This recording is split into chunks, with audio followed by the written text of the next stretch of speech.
देखिए, कभी जैसे कि प्रधानमंत्री जी भी कह रहे हैं और पूज्य महाराज जी का भी आदेश है, अभी ठंड बढ़ती जाएगी और कंबल हम पिछले महीने भी बांटे, अब और बढ़ेगी।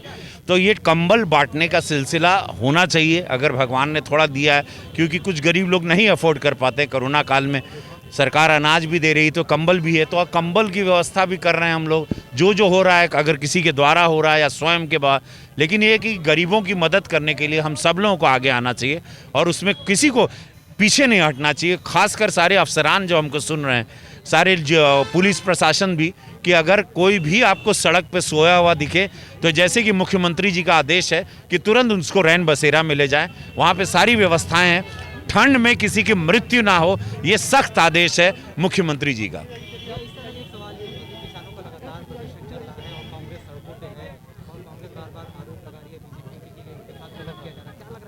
देखिए, हम साफ शब्दों में बोल दें, पहली बात तो ये विधेयक जब पास हो रहा था, मैं पार्लियामेंट में था, ये विधेयक पूरी तरह किसानों के हित में है।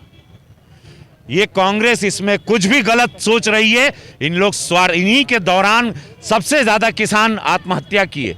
इन लोग ये बताइए कि किसानों के लिए अकाउंट में, खाते में पैसा मोदी जी डाले, शौचालय से लेके किसानों को सबसे 0% पे लोन मोदी जी के, एमएसपी 1.5 गुना बढ़ा है, किसान को आज़ाद कर दिया कि वो मंडी से लेके कहीं भी जाके अपना अनाज बेचे। तो ये विपक्षियों को क्या प्रॉब्लम है? अब एक बात बताइए, पूरे देश में किसान है कि पंजाब हरियाणा में, मैं भी किसान का बेटा हूँ, मैं जानता हूँ कि किसानों के साथ कोई अन्याय नहीं हुआ।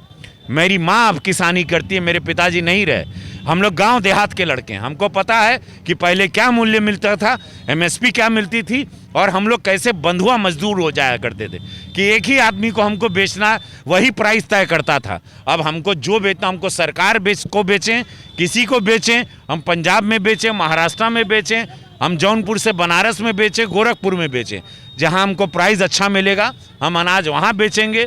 और ये विधेयक, ये कानून जो मोदी जी लाए हैं, ये सिर्फ और सिर्फ किसानों के हित में है। उनको आज़ाद कर दिया गया तो ये बहुत सारे लोगों को तकलीफ हो रही कि अब सारा वोट, भाई किसान, हमारे वोटर किसान भाई थे हम लोग, या हमारी सरकार या हमारे मोदी जी उनका गलत क्यों सोचेंगे? वो तो शौचालय से लेके, सड़क से लेके, मेडिकल, उनके खाते में पैसा से लेके जीरो अकाउंट में उनको लोन की 1% नहीं लगता है। किसानों के लिए हमारे प्रधानमंत्री दिन रात सोचते हैं। ये बहुत गलत है और ये आंदोलन अभी समाप्त भी हो जाएगा, क्योंकि ये लोग अंदर, वो जो भीड़ बॉर्डर पे बैठी है उसमें बहुत सारे लोग हैं, विपक्षी दलों के कार्यकर्ता हैं जो साफा बन के पगड़ी बांध कर बैठे हैं। उसमें बहुत सारे विपक्षी दलों के नेता भी बैठे हुए जो कि मुंह छुपा के बैठे हैं, पीछे से नारा दे रहे हैं। कुछ जो बेचारे असली किसान हैं उनको मालूम ही नहीं, उनको पता ही नहीं, विधेयक पढ़ा ही नहीं जा रहा है कि ये विधेयक उनके हित में है, उनके लिए, किसानों के लिए मोदी जी कभी गलत नहीं करेंगे। यानी इस आंदोलन में किसानों के देश में विपक्षी बैठे, ऑफ कोर्स यस, सारे वही लोग बैठे हैं और सारे ढोंगिए। ये आंदोलन खत्म हो गया, मोदी जी के द्वार खुले हैं, अरे आइए बात तो करिए। बात करने के लिए लोग भेज नहीं रहे हैं, जो उनके नेता दल है इनको। लेकिन उनको ये भी सोचना चाहिए, आधा बीघा का भी जो जिसका खेत है वो भी मालिक है। 500 एकड़ वाले, 1000 एकड़ वाले किसानों का ये लोग सोच रहे हैं, आधा बीघा भी है, 1 बीघा, 2 बीघा भी, किसी का 5 बीघा, किसी का आधा एकड़ भी है, वो किसान के बारे में भी सोचना चाहिए। सर